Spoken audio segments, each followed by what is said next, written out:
अस्सलामुअलैकुम and welcome to AAR pharmacy lectures. Organic chemistry में next topic है हमारे पास हाइड्रोजन बॉन्डिंग। हाइड्रोजन बॉन्डिंग हम किसे कहते हैं? ये ऐसी फोर्स ऑफ अट्रैक्शन है जो स्पेसिफिक कंपाउंड्स में हो रही होती है, जिनमें OH ग्रुप मौजूद हो, NH ग्रुप कंटेन करते हो। ऐसे कंपाउंड्स में जो है हाइड्रोजन आपस में बॉन्डिंग बना रहे होते हैं, इसे हम कहते हैं हाइड्रोजन बॉन्डिंग। ठीक है, खासतौर पर जैसे वाटर हो गया, अल्कोहल है, एसिड है या अमाइड्स वगैरह, इन सब में हाइड्रोजन बॉन्डिंग हो रही होती है। तो हाइड्रोजन बॉन्डिंग दो तरह की है। एक जो है हमारे पास इंटर मालिक्यूलर, दूसरी इंट्रा मालिक्यूलर। इंटर मालिक्यूलर का मकसद क्या है कि हमारे पास जब भी हाइड्रोजन बॉन्डिंग हो एटम्स के दरमियान, दो मुख्तलिफ मालिक्यूल्स के या जो है दो से ज़्यादा, मतलब दो मालिक्यूल्स हैं या दो से ज़्यादा मालिक्यूल्स हैं, उनके एटम्स जब भी आपस में हाइड्रोजन बॉन्डिंग करेंगे तो ये कहलाएगी इंटर मालिक्यूलर। ठीक है, जैसे अमाइड जब भी हमारे पास डायमर की फॉर्म में रहता है तो वो इंटर मालिक्यूलर हाइड्रोजन बॉन्डिंग की वजह से रहता है। जबकि दूसरा है हमारे पास intra molecular hydrogen bonding. Intra molecular में क्या होता है कि सेम मालिक्यूल के एटम्स जब आपस में हाइड्रोजन बॉन्डिंग बनाए, मतलब पहले प्रीवियसली हमने कहा था कि दो या दो से ज़्यादा मालिक्यूल्स होंगे, उनके एटम्स आपस में बॉन्ड बना रहे होंगे, मगर यहाँ पे क्या होगा, इंट्रा मालिक्यूलर में सेम मालिक्यूल के जो है ना एटम्स आपस में बॉन्डिंग बना रहे होंगे, तो इसे हम कहते हैं इंट्रा मालिक्यूलर हाइड्रोजन बॉन्डिंग। अब हाइड्रोजन बॉन्डिंग के इफ़ेक्ट क्या होते हैं? हाइड्रोजन बॉन्डिंग की वजह से जो है हमारे पास, अगर हम बॉइलिंग पॉइंट और मेल्टिंग पॉइंट पे देखें, इंटर मालिक्यूलर हाइड्रोजन बॉन्डिंग हो या इंट्रा मालिक्यूलर हाइड्रोजन बॉन्डिंग हो, दोनों की दोनों जो है ना मेल्टिंग पॉइंट और बॉइलिंग पॉइंट पे अपना इफेक्ट डालती है। मेल्टिंग पॉइंट भी इंक्रीज़ हो जाती है और साथ साथ जो है बॉइलिंग पॉइंट भी हमारे पास जो है इंक्रीज़ हो जाती है सब्सटेंस की। इसके अलावा वाटर सॉल्युबिलिटी, जो भी कंपाउंड्स हाइड्रोजन बॉन्ड बना सकते हैं आपस में, वो और साथ में जो है पानी के साथ भी, तो वो इजीली पानी में सॉल्युबल हो जाते हैं, क्योंकि जब वो हाइड्रोजन बॉन्ड वहाँ पे अपने मालिक्यूल्स के साथ बनाएंगे और फिर दूसरी तरफ से वाटर के साथ मालिक्यूल्स जो है बॉन्ड बना रहे होंगे, तो अल्टीमेटली सॉल्युबिलिटी इंक्रीज़ हो जाएगी। जबकि ऐसे कंपाउंड जिनमें हाइड्रोजन बॉन्डिंग पॉसिबल नहीं होती, या जो है ना चिलेशन की वजह से हाइड्रोजन बॉन्डिंग नहीं हो पाई, तो वो जो है या तो कम सॉल्युबल होंगे पानी के अंदर, या तो जो है ना कम्प्लीटली इनसॉल्युबल होंगे पानी के अंदर। क्योंकि हमारे पास ये कॉन्सेप्ट है कि लाइक डिज़ॉल्व लाइक, जो जैसी चीज़ होती है वो उसी में जो है डिज़ॉल्व हो जाती है। इसके अलावा स्ट्रेंथ ऑफ एसिड्स, नॉर्मली जो है ये एसिड्स की स्ट्रेंथ को भी जो है इंक्रीज़ कर रहे होते हैं, और कुछ केसेस में हमारे पास एसिड स्ट्रेंथ डिक्रीज़ भी होती है, तो हाइड्रोजन बॉन्डिंग जो है एसिड की स्ट्रेंथ पे भी इफेक्ट डाल रही होती है। इसके अलावा स्टेबिलिटी, अगर हम देखें स्टेबिलिटी पे क्या इफेक्ट है हाइड्रोजन बॉन्डिंग का?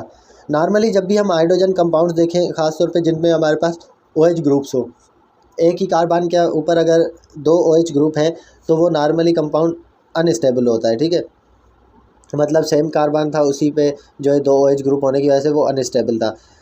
मगर क्लोरल हाइड्रेट अगर हम देखें, क्लोरल हाइड्रेट में भी जो है ना दो OH ग्रुप सेम कार्बन के ऊपर हैं, मगर क्लोरल हाइड्रेट स्टेबल है।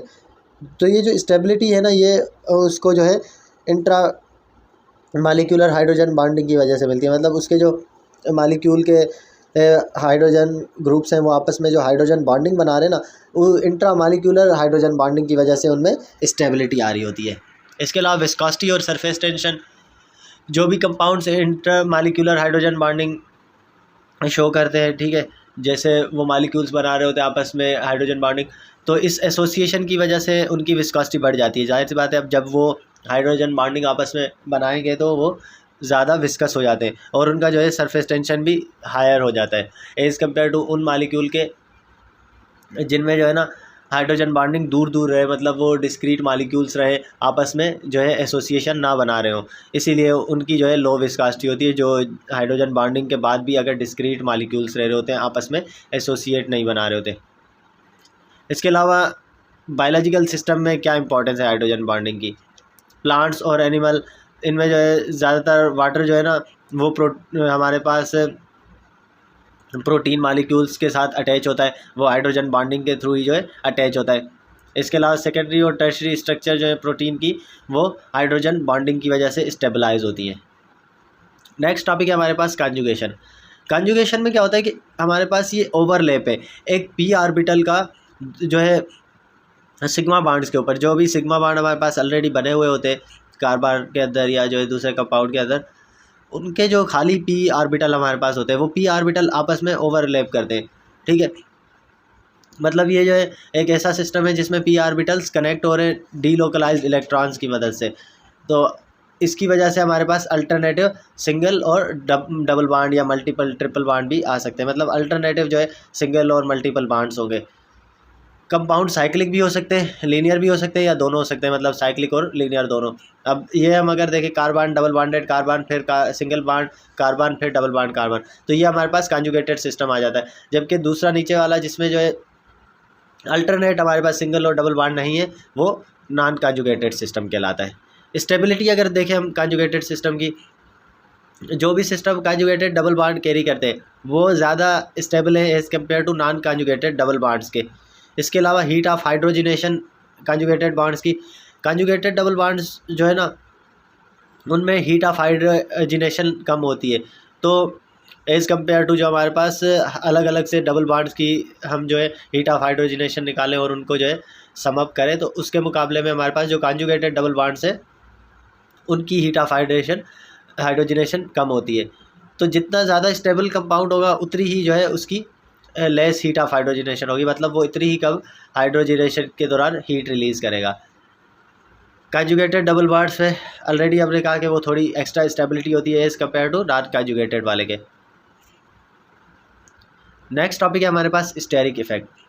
स्टेरिक इफेक्ट जब भी हमारे पास किसी मॉलिक्यूल पे या रिएक्शन पे कोई इफेक्ट हो रहा हो साइज़ ऑफ एटम की वजह से या साइज़ उस ग्रुप की वजह से, तो ये कहलाता है हमारे पास स्टेरिक इफेक्ट। ठीक है, मतलब क्या होता है कि उस साइज़ की वजह से या ग्रुप की जो है ना या आइटम की हमारे जो मॉलिक्यूल है या रिएक्शन है उस पर इफ़ेक्ट पड़ रहा होगा, तो इसे हम कहते हैं स्टेरिक इफेक्ट। स्टेरिक इफेक्ट जो है वो ऐसे मॉलिक्यूल्स पे देखा जा सकता है जो, मतलब इसका मेन कॉन्सेप्ट आता है कि एटम ऑक्यूपाई करता है स्पेस। ठीक है, तो स्पेस में अब अगर उसकी साइज़ वेरी कर रही होगी तो उसकी वजह से हमारे पास जो है रिएक्शन पे या मॉलिक्यूल पे इफ़ेक्ट आएगा। अब क्या हो सकता है, एक हमारे पास एग्जांपल है स्टेरिक इफेक्ट की, स्टेरिक हिंड्रेंस। स्टेरिक हिंड्रेंस का मतलब क्या है कि जब भी लार्ज ग्रुप जो है ना वो हमारे पास आ जाएगा मॉलिक्यूल के अंदर, तो वो रिएक्शन पॉसिबल नहीं होने देगा। फॉर एग्जांपल SN2 रिएक्शन जो है ना वो कार्बन एटम्स पे नहीं हो रहा होता जब भी जो है उस पर 3 सब्सटीट्यूएंट्स आ जाते हैं। तो मतलब अगर हमारे पास एक बहुत लार्ज बल्कि ग्रुप आके अटैच हो गया तो वो जो है रिएक्शन को काम नहीं करने दे रहा, तो ये कहलाती है स्टेरिक हिंड्रेंस। स्टेरिक हिंड्रेंस हमने ऑलरेडी डिस्कस किया कि ये क्या प्रोसेस है, हमारे पास केमिकल रिएक्शन को स्लो करता है स्टेरिक हिंड्रेंस। किस वजह से, जब भी हमारे पास एक बल्क होगा स्टेरिक बल्क की वजह से जो है केमिकल रिएक्शन की स्लो डाउन होगी, तो इसे हम कहते हैं स्टेरिक हिंड्रेंस। स्टेरिक हिंड्रेंस ज़्यादातर किस लिए यूज़ किया जाता है, कंपाउंड्स में सिलेक्टिविटी प्रोवाइड करने के लिए। ठीक है, ख़ास तौर पे जब भी हमें अनवांटेड साइड रिएक्शंस को स्लो डाउन करना होता है तो उनके लिए जो है स्टेरिक हिंड्रेंस को यूज़ किया जा रहा होता है। नेक्स्ट टॉपिक है हमारे पास कीटो इनोल टाटोमेरिज्म। अब अल्डिहाइड्स, कीटोन्स या जो है कुछ और इस तरह के कंपाउंड्स इस स्पेशल टाइप ऑफ टाटोमेरिज्म में जाते हैं जिसे जो है हम कीटो इनोल टाटोमेरिज्म कहते हैं। इसमें क्या होता है कि जो हमारे पास अल्फ़ा कार्बन होता है ना, अल्फ़ा कार्बन का हाइड्रोजन जो है वो कार्बोनाइल वाले ऑक्सीजन पे चला जाता है। ठीक है, अब ये आप स्ट्रक्चर देखें तो कीटो फार्म में हमारे पास, कीटो फार्म में जो अल्फ़ा कार्बन था इसका हाइड्रोजन जब मूव कर जाएगा ऑक्सीजन पे, ठीक है, कार्बोनाइल वाला जो ऑक्सीजन था, तो वो बन जाएगी हमारे पास इनोल फार्म। इनोल फार्म में मतलब दोनों कैरेक्टरिस्टिक्स होंगे, अल्कीन वाले भी और OH ग्रुप है तो अल्कोहल वाले भी। जब भी कीटोन कार्बोनाइल ग्रुप जो है वो डीप्रोटोनेटेड होता है, ठीक है, तो रेजोनेंस जो है एक स्टेबल फार्म बनाती है जिसे हम इनोलेट एनायन कहते हैं। ठीक है, अब इनोलेट आयन फिर जो है फर्दर कन्वर्ट होता है इनोल के अंदर। इनोल हमने ऑलरेडी कहा कि उसमें दोनों चीज़ें आ जाती है, अल्कीन और प्लस अल्कोहल। इनोलाइजेशन हमारे पास ऐसा फिनोमेना है जो भी कंपाउंड्स जिनमें जो है मिथाइलिन ग्रुप, इसके अलावा या जो है मिथाइन ग्रुप मौजूद होगा कार्बोनाइल ग्रुप के साथ साथ, तो वो जो है कंपाउंड्स ये फिनोमेना शो करते हैं इनोलाइजेशन का। स्टेबिलिटी अगर हम देखें कीटो फार्म की, अब हमारे पास जो पाई बॉन्ड है ना उनकी ज़्यादा स्ट्रेंथ होने की वजह से, ठीक है, जैसे कि हमारे पास कार्बन और ऑक्सीजन वाला जो हमारे पास पाई बॉन्ड है उस ग्रुप की जो है हमारे पास स्टेबिलिटी ज़्यादा है, स्ट्रेंथ ज़्यादा है एज़ कम्पेयर टू कार्बन वाला जो ग्रुप है। तो कीटो फार्म जो है ना इसीलिए बहुत स्टेबल है as compare to enol form के। सिंपली हम क्या कह सकते हैं कि अल्डिहाइड और कीटोन जो है ना उनमें इनोल की जो फार्म होती है वो नेग्लिजिबल होती है, मतलब लेस देन 1% तकरीबन जो है उनमें इनोल बन रहा होता है। जबकि कुछ केसेस में हमारे पास जो है ना परसेंटेज इंक्रीज़ हो जाती है स्पेशली, ठीक है, जैसे 1,3 डाइकार्बोनाइल कंपाउंड है। अब ये किस वजह से परसेंटेज इंक्रीज़ होती है इनोल फार्म की? नॉर्मली तो हमने कहा कि 1% से कम हो जो है वो मौजूद होते हैं। जब भी जो है इंट्रामॉलिक्यूलर हाइड्रोजन बॉन्डिंग होती है ना, उसकी वजह से हमारे पास जो है इनोल फार्म की क्वांटिटी या कंसंट्रेशन इंक्रीज़ हो जाती है। अगर हम इथाइल एसीटोएसीटेट के अंदर कीटो इनोल टाटोमेरिज्म देखें, ठीक है, तो इथाइल एसीटोएसीटेट हमारे पास ऐसा कंपाउंड है जिसमें जो है कीटो और इनोल फार्म दोनों का मिक्सचर होता है। इसमें जो है 90% कीटो फार्म होती है, जबकि 10% जो है हमारे पास इनोल फार्म होती है। और वो हमने कहा कि जो इनमें मॉलिक्यूल्स के दरमियान हाइड्रोजन बॉन्डिंग हो रही होती है, उसकी वजह से ये थोड़ी ज़्यादा इनोल फार्म शो कर रहा होता है। फैक्ट्स हमारे पास जो कीटो फार्म के फेवर में है, ठीक है, इथाइल एसीटोएसीटेट में जो कीटो फार्म की तरफ ज़्यादा फैक्ट फेवर कर रहे होते हैं। इथाइल एसीटोएसीटेट जो है वो बायसल्फाइड कंपाउंड्स बना रहा होता है सोडियम हाइड्रोजन सल्फाइड के साथ, ठीक है। इसके अलावा इथाइल एसीटोएसीटेट जब भी साइनोहाइड्रिन बना रहा होता है, हाइड्रोजन साइनाइड के साथ रिएक्ट कराते हैं। इसके अलावा इथाइल एसीटोएसीटेट जो है ना, जब भी हाइड्रोक्सिल अमाइन के साथ मिलेगा तो ऑक्सीम्स दे रहा होता है, और फिनाइल हाइड्राजीन से जो है फिनाइल हाइड्राजोन दे रहा होता है। तो ये जो है सारी चीज़ें कीटो फार्म की फेवर में है। इसके अलावा जब भी हम उसकी रिडक्शन करें सोडियम अमलगम या जो है लिथियम एल्यूमिनियम हाइड्राइड के साथ पायरिडीन के अंदर, तो इथाइल एसीटोएसीटेट जो है वो बीटा हाइड्रोक्सी ब्यूटायरिक ईस्टर दे रहा होता है, जिसमें जो है सेकेंडरी अल्कोहल ग्रुप भी मौजूद होता है। इसके अलावा इथाइल एसीटोएसीटेट जब भी हाइड्रोलाइज किया जाता है डाइल्यूट सोडियम हाइड्रोक्साइड सॉल्यूशन के साथ कोल्ड वाटर के अंदर, फिर उसको फर्दर जो है एसिडिफाई किया जाता है, एसिडिफिकेशन से गुजारा जाता है, तो वो बना लेता है एसीटोएसिटिक एसिड।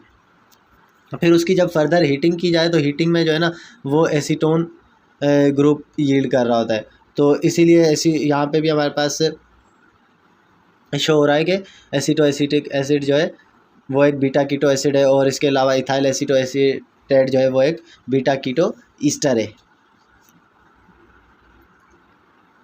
इसके अलावा फैक्ट्स अगर हम देखें इनोल फार्म के फेवर में, जो है इथाइल एसीटोएसीटेट जो है रिएक्ट करता है सोडियम मेटल के साथ, तो हमें जो है सोडियम डेरिवेटिव्स मिलते हैं, और उसके अलावा हाइड्रोजन गैस उसमें से निकल रही होती है। ये हमारे पास इंडिकेशन है OH ग्रुप की, ठीक है। जब भी मतलब इथाइल एसीटोएसीटेट सोडियम मेटल के साथ रिएक्ट करे और सोडियम डेरिवेटिव के साथ साथ हाइड्रोजन गैस वहाँ से इवॉल्व हो रही है, तो ये हमें इंडिकेट करता है कि इसमें जो है OH ग्रुप मौजूद है। इसके अलावा इथाइल एसीटोएसीटेट जो है एसिटाइल डेरिवेटिव बना रहा होता है एसिटाइल क्लोराइड के साथ, ठीक है। ये भी जो है हमें OH ग्रुप की प्रेजेंस शो कर रहा होता है। इसके अलावा जब भी इथाइल एसीटोएसीटेट को अल्कोहलिक ब्रोमीन सॉल्यूशन में के साथ ट्रीट किया जाता है, तो जो है ब्राउन कलर उसका डिस्चार्ज हो जाता है, मतलब जो ब्रोमीन सॉल्यूशन थी हमारे पास उसका ब्राउन कलर जो है वो रिलीज़ हो जाएगा या फेड अप हो जाएगा। तो ये भी हमें जो है कार्बन कार्बन डबल बॉन्ड की इंडिकेशन करती है, ठीक है। क्योंकि इनोल फार्म है, इनोल में अब दोनों कैरेक्टरिस्टिक्स होते हैं। जैसे कीटो में तो हमें सिर्फ कार्बोनाइल कार्बन का पता चल रहा था, तो यहाँ पे हमें कुछ जो है इंडिकेशन OH ग्रुप की दे रही है, तो कुछ जो है कार्बन कार्बन डबल बॉन्ड की भी देंगी, जो हमारे पास जो है अल्कीन आ गया। इसके अलावा इथाइल एसीटोएसीटेट जो है ना वो एक रेडिश वायलेट कलर बना रहा होता है जब भी फेरिक क्लोराइड के साथ ट्रीट किया जाता है। तो इससे हमें जो है कार्बन कार्बन डबल बॉन्ड और OH की जो है प्रेजेंस का पता चलता है। बहुत शुक्रिया वीडियो लेक्चर को देखने का। फर्दर आप लोगों को कोई भी कन्फ्यूजन हो तो आप लोग मुझसे पूछ सकते हैं, इंशाल्लाह नेक्स्ट हम आगे कंटिन्यू करेंगे।